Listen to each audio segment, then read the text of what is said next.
आज होता गुढीपाडव्याचा सण, तर सर्वांना गुढीपाडव्याच्या मनापासून खूप खूप साऱ्या शुभेच्छा.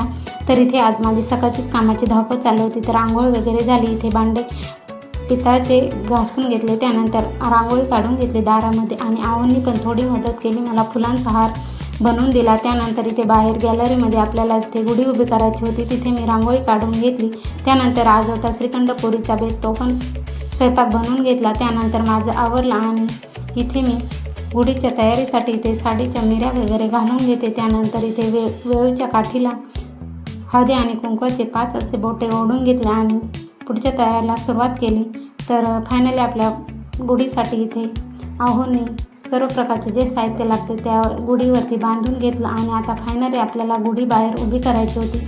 त्या अगोदर मी इथे तांदूळ अक्षदा टाकून इथे जी काही मांडणी असते स्वस्तिक काढून आणि गणेशाची सुपारीची स्थापना करून घेतली. त्यानंतर आहोंनी इथे गुढी उभी केली. तर आता ते खिडकीला बांधून घेणार होते, तर त्यांनी खिडकीला पण बांधून घेतली आणि पुढची पूजा करायला मी सुरुवात केली. तर छान अशी गुढीची पूजा करून घेतली. तर असा खूप छान पद्धतीने मी सण साजरा केला. तर व्हिडिओ आवडल्यास लाईक शेअर करायला विसरू नका. बाय.